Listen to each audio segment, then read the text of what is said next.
రైతుల్ని దగా చేయడం కాదా అని అడుగుతున్నాను. చెప్పండి, దగా చేయడం అవునా కాదా? ఇంత దగా చేసి ఇన్ని చేసే బదులు నేను అడుగుతున్నాను, ఇన్ని అప్పులు చేసే 1,00,000 కోట్లు అప్పులు చేసే బదులు యాన్యుటీ కింద ఇప్పుడు దాకా అంటే కౌలు కింద ఇప్పుడు దాకా ఇచ్చింది 2,000 కోట్ల రూపాయలు.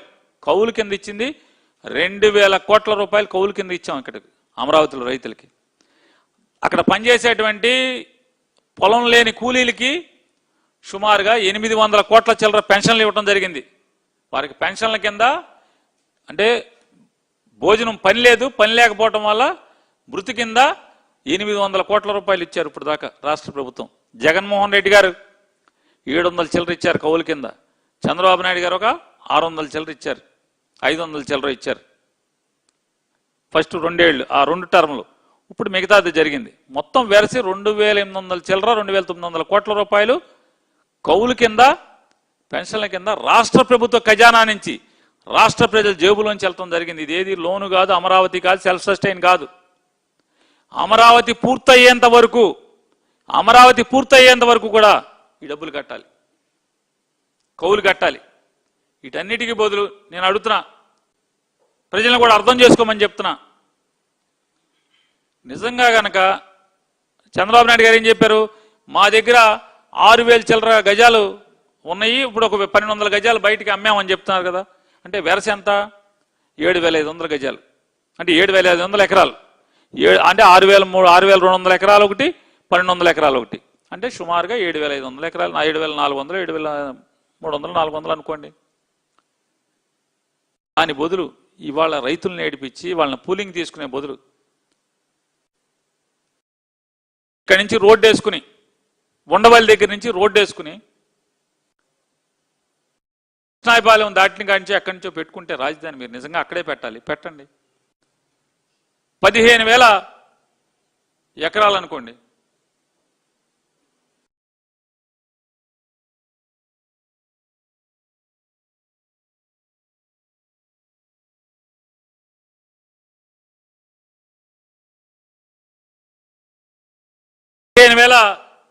పదిహేను వేల ఎకరాలు కొన్నామనుకోండి. 15,000 ఎకరాలు కొంటే ఎకరం ఎంత ఉంది? 50 లక్షలు అయితే గొప్పగా వచ్చినట్టు కదా. 15,000 50 లక్షలు, 15,000 50 లక్షలు అంత 7,500 కోట్లు. లేదు అసలు ఫ్యాన్సీ ఆఫర్ ఇద్దాం, 1 కోటి రూపాయలు ఇచ్చాం అమరావతిలో రైతులకి, 1 కోటి రూపాయలు తప్పుడు ఇచ్చేసాం. 15,000 కోట్లు మన చేతుల ప్రభుత్వానికి ఎంత మిగులుతుంది? 7,500 ఎకరాలు మిగులుతుంది. అంటే 7,500 ఎకరాల ఆస్తి రాష్ట్ర ప్రజలకు మిగులుతుంది 15,000 కోట్లకి. ఇవాళకి ఎంత ఖర్చు పెట్టాయా అంటే 21,000 కోట్ల రూపాయలు ఊరికే చెట్లు పీకటాకో పునాదులకో ఆటుకో ఇటుకో 21,000 కోట్లు అయింది ఇప్పటికి. 21,000 కోట్లు అంటే నువ్వేట చెప్తావు అంటే 13,000 కోట్ల అప్పు ఈ 20 నెలల్లో డ్రా చేశారు, ఖర్చు అయిపోయింది అని చెప్తున్నారు. 5,300 చిల్లర అంతకితం అయింది. ఈ పెన్షన్లు వీటన్నిటికీ కలిపి లెక్కేసుకోండి, కౌలు కింద ఇచ్చింది మొత్తం కలిపితే 21,000 కోట్లు అవుతుంది. 15,000 కోట్లతో అప్పు తెచ్చుకుని పొలాలను కొనేసుకుంటే 7,500 ఎకరాలు మన చేతిలో మిగిలేది. ఓ 3,000, 4,000, 5,000 కోట్లు పెట్టి రాజధాని కట్టేసి ఉంటే వాళ్ళు చంద్రబాబు నాయుడు గారు చెప్తున్నాడు కదా, మోడీని తెచ్చి ఓపెన్ చేస్తా, హైకోర్టు అయిపోద్ది, సచివాలయం అయిపోద్ది, అసెంబ్లీ అయిపోద్దని. తాత్కాలిక అసెంబ్లీకి, తాత్కాలిక హైకోర్టుకి, తాత్కాలిక సచివాలయానికి డబ్బు ఎంత అయింది? ఎంత అయింది చంద్రబాబు నాయుడు గారు? 5,000 కోట్లు. మళ్ళీ పర్మనెంట్ వాటికి 1,000 కోట్లు అప్పులు ఇవన్నీ తెచ్చే బదులు నిజంగా మీరు చెప్పండి. నేను ప్రజలను కూడా అడుగుతున్నా, అద్భుతం. మీరు ఎవరన్నా అమరావతిలో అడగండి, 2015లో 1 కోటి రూపాయలు ఇస్తే అసలు ఎగాడుకుంటా అమ్మేవాళ్ళు సంతోషంగా. ఆ డబ్బులు ఎక్కడన్నా కొనుక్కుంటే వాళ్ళు ఎంత ఇవాళ కోటీశ్వర్లు అయ్యారు. ఇవాళ వాళ్ళకి ఏ అతిగతి లేదు కదా, ఫ్లాట్ ఇవ్వలేదు ఇంతవరకు భూమి మీద, ఎప్పుడు డెవలప్ చేస్తారో తెలీదు. నిశంకు స్వర్గంలో ఉన్నారా లేదా అమరావతి రైతులు అని అడుగుతున్నా. వాళ్ళ గురించి ఒక్క మాట మాట్లాడారా అంటున్నా, ఒక్కటంటే ఒక్క మాట. ఎంతసేపు జగన్ తిడతాం, 5:30 గంటలు 6 గంటలు జనం సొమ్ముతో అసెంబ్లీ పెట్టి అవసరం లేకుండా, నిజంగా అవసరం ఉంటే ఓకే, అవసరం లేకుండా డ్రామా కోసం అసెంబ్లీని నడిపి కేబినెట్ తీర్మానం అయిపోయింది, సరిపోయింది కదా. మరి కౌన్సిల్ తీర్మానం లేకుండా అసెంబ్లీ ఒక్క తీర్మానంతో చట్టబద్ధత ఎలా వస్తుంది? రాదు కదా. జగన్ తిడతాకి, అమరావతి డ్రామాకి, మిగతా మరొక 50,000 ఎకరాల్లో డ్రామా కోసం, జనాల్లో నమ్మిక కలిగించడం కోసం, ఇదే కదా. దీనికోసం మీరు ఇంత చేసే బదులు ఆ 20,000 కోట్లతో అద్భుతమైన రాజధాని వచ్చేది కదా. 7,500 ఎకరాలు మీ దగ్గర భూమి ఉండేది కదా. ఎవడికి కావాలంటే ఆవిడికి ఆక్షన్ పెట్టి మనం అమ్ముకోవచ్చు కదా. ఇవాళ ఎయిర్పోర్ట్ అన్నారు, ఇన్ని అబద్ధాలు చెప్పి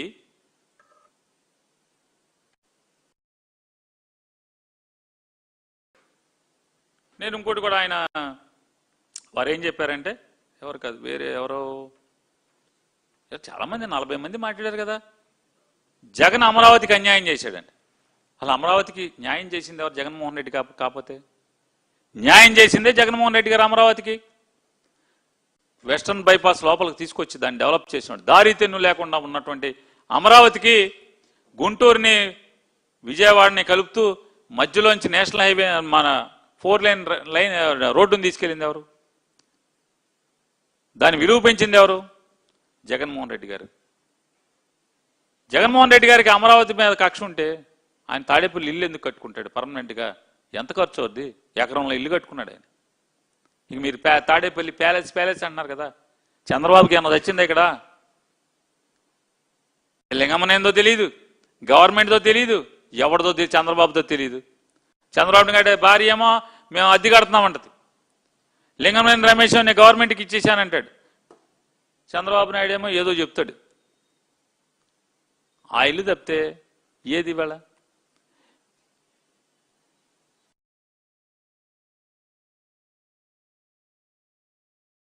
మూడు రాజధానులు అని చెప్పని 3 మొక్కలు ఆటాడు అన్నాడు. 3 మొక్కల ఆటలో అమరావతిలో అసెంబ్లీ ఉంచుతానని చెప్పాడు కదా ఆయన. ఆ రోజు అమరావతిని ఉంచుతానని చెప్పాడు కదా. ఇవాళ మీరు అమరావతి రేపు పెరిగితే అక్కడికి పేదోడు ఎవడొస్తాడు? అసలు మనుషులు ఎవడొస్తాడు? అసలు మనుషులు లేని రాజధాని ఏంటి? గవర్నమెంట్ ఆఫీసులు ఉంటే ఎవడొస్తాడు అక్కడికి? రాజధానిలో గవర్నమెంట్ ఆఫీసులు, కాలేజీలతో ప్రజల జనజీవితం ఎందుకు వస్తుంది అని అడుగుతున్నాను. జనజీవితం ఎక్కడి నుంచి వస్తుంది అంటే, రాజధానిలో జనజీవనం లేనటువంటి రాజధానిని ఏమంటారు చెప్పండి. దాన్ని 50,000 మంది పేద ప్రజలు అక్కడ ఇల్లు కట్టే ప్రయత్నం జగన్మోహన్ రెడ్డి చేస్తే దాన్ని రద్దు చేశారు. పేదవాళ్ళు ఉండకూడదంట. ఏంటి రాజధానిలో పేదవాళ్ళు ఉండకూడదేంటి? హైదరాబాద్లో పేదవాళ్ళు లేరా?